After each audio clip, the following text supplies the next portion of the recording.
Okay, Greater Bay Area small business owners, this episode is for you. We are on the Monterey Peninsula today, and we are covering topics such as HR, how to market your business through the holidays and COVID, and thirdly, we have two interviews, one of which is with the co-owner of Nacho Business, and the other is with NitroCycle, a mobile coffee bar. So, get ready, let's go.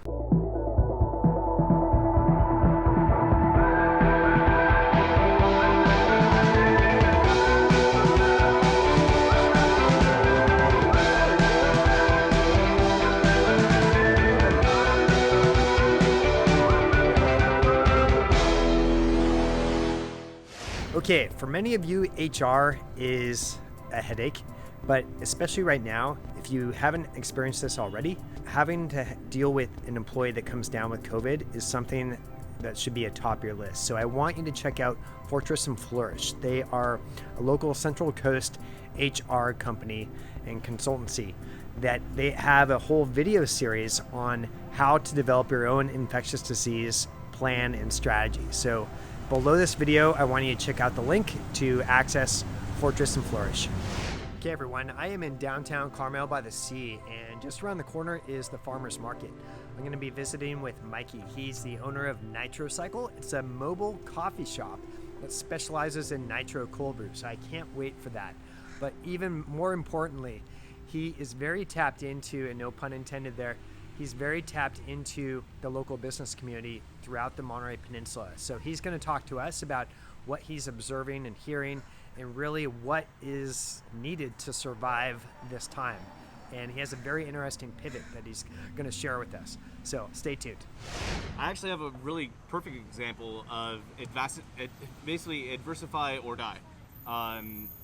Advance or get left behind.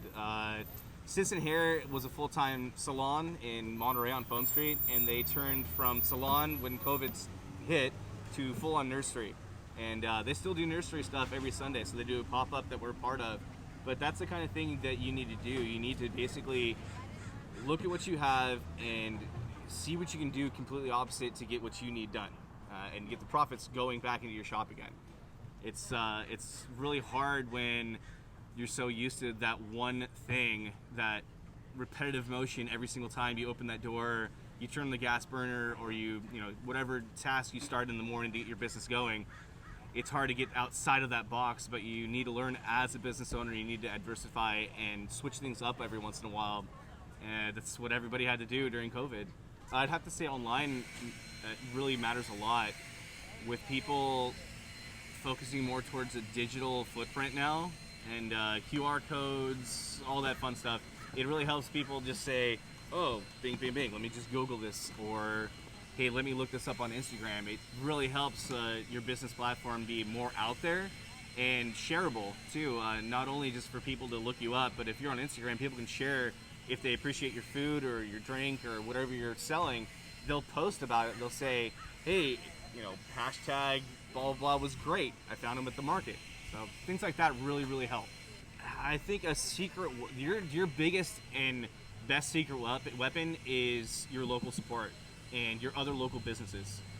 That is the best weapon you have in your arsenal of businesshood, or whatever you want to call it. You need to rely on the next door neighbor. You need to rely on your everyday customer. You need to rely on them more so than anything, because they're the ones that are coming through your door every day. They're the people that are next to you that you can also help get them going, and in turn they help you out. So I think that your biggest bet for going in the holiday season is sticking as local as possible. Ditch the apps, stop paying $1 billion in percentage fees to have something delivered when you yourself, or you can hire another person that's local to help deliver it for you. All right, so I'm on my way to downtown Monterey, but before I go, I wanted to alert you to 3 webinars that you need to be aware of, especially if you're in retail. So the first one is on October 14th, and it's all about selling online via e-commerce for the holidays. Whether it is Shopify or Google Shopping, this is perfect for you. So all the links to these webinars are down below the video. The next one is on the 19th, and it's all about how to start a food business from scratch. And this webinar starts a 10 webinar series. So once again, that's on the 19th, and the link is down below. Okay, so the third one is on the 21st of October, and it's all about how to sell on Facebook and Instagram. So definitely check that out if you're using social media to drive your e-commerce sales, drive store traffic, foot traffic. So check it out. All 3 webinars are coming up soon. Links are down below this video.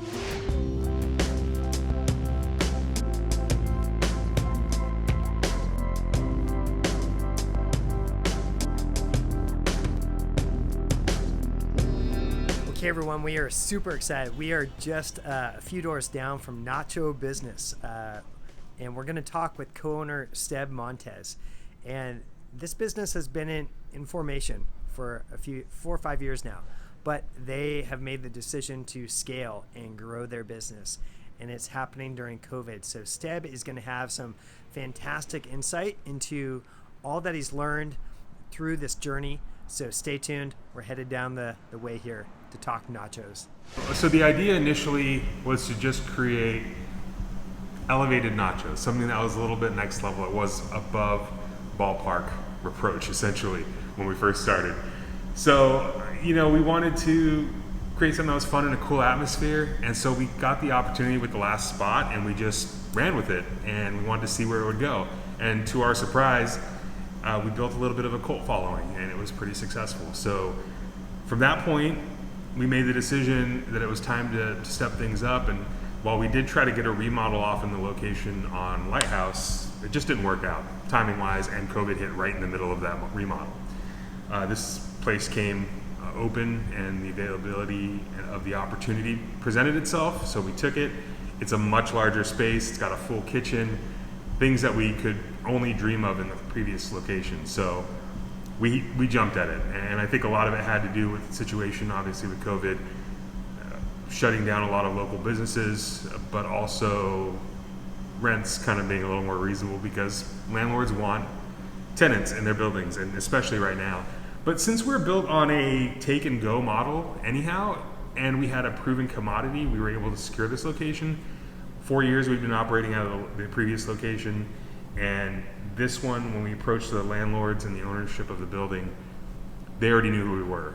So I think that worked to our advantage. So we had a couple things there working for us, and I think we got a really great location here on Alvarado Street. It's an area that's shown growth, and though it has taken a hit due to COVID-19, it's still going to keep on going. This area is going to continue to grow. We're already seeing new businesses open down here. So yeah, I mean, that was really, it was a big leap. We had to make the decision, are we going to risk everything and go for it?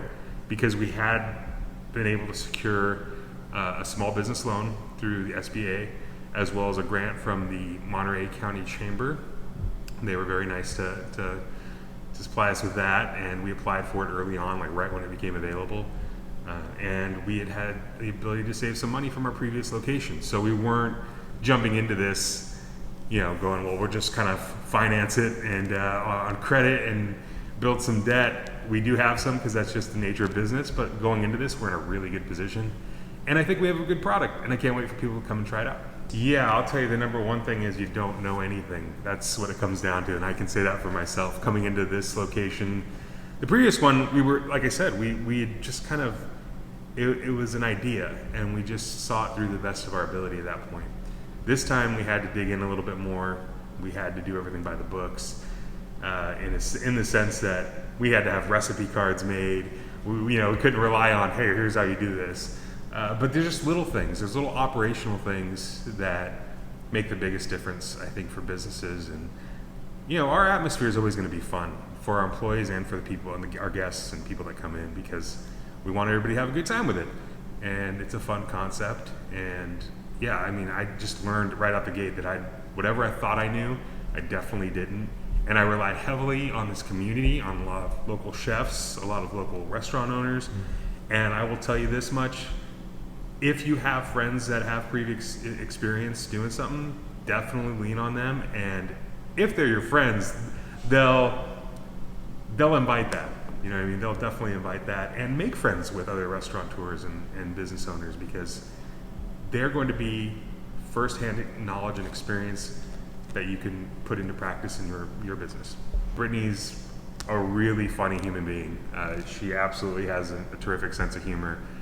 And the meme thing kind of took off on its own. We initially started posting just pictures of the food and hours and stuff like that, and then it just kind of took off really quick. We posted one thing and we saw that there was engagement. And we were like, well, user engagement, that's gold in social media. So we just kept going with it, and it just became a thing. We wanted it to be fun. And it really reflected the atmosphere of the previous location, and we really wanted to with this place as well. Even though we kind of cleaned up a little bit, if you will, it's more of a like we have an employee handbook. We didn't have that before. You know, that's something we have to think about. We have to think about sexual harassment training and all that stuff. That those are real things that businesses need to be aware of. We didn't think about that previously, but that also kind of kept it loose and fun and free. We're gonna have to learn how to adapt for that here, but I digress. Anyway, social media, Brittany's absolutely kills it. What she does with Instagram, it cracks me up. Sometimes she posts stuff without sending it to me, and I lose it. And then I get to contribute sometimes as well. And of course, TJ's always chiming in as far as his ideas. He'll just send things and say, how can we make this relevant to nacho business? And it's really taking whatever the current meme is, or whatever the big thing circulating in social media, and adapting it to what we do. Okay, everyone, I always like to have a marketing strategy segment to these episodes. And first and foremost, October is it's crunch time for preparing for holiday. So I'm gonna have 3 tips for you in this segment. First of which is to have a plan. And I divert to last episode that took place in Oakland, and there's a whole segment devoted to how to create a marketing plan. And in this case, you just need to create one that is very specific to holiday and the 5 weeks that you have between Black Friday week and Christmas. So have a plan, have plans A, B, C, and maybe even D, because you do not know how consumers are going to respond during this holiday period. Second off, use Facebook and Instagram advertising to do your own holiday gift guide and get it in front of your target customer. I have yet to see a really dynamic, strategic holiday guide put out by publications where you have to spend a lot of money. So do your own gift guide. Lastly, try to have a really diverse portfolio of marketing tactics during the holidays. So old school, new school, do it all, because you do not know what's going to be taking place during this holiday time that is COVID in 2020. So be prepared, because this Q4 is critical for many of you out there. So 3 tips, holiday, go to it, make it happen. Okay, everyone, thank you for joining us. Hopefully you got some great value out of this episode. We had all sorts of great resources, tips, and those interviews. Thank you, Steb, and thank you, Mikey, for going on camera with us. I want to thank our presenting sponsor, your local small business development center. Ours is in Santa Cruz at santacruzsbdc.org.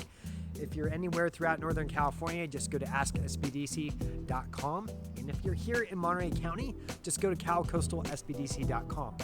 So until next time, until the next episode, go to bryceroot.com and you'll find all sorts of vlogs, resources, podcasts, all sorts of good stuff. Use the search window and type in any business or marketing topic that you want to learn about.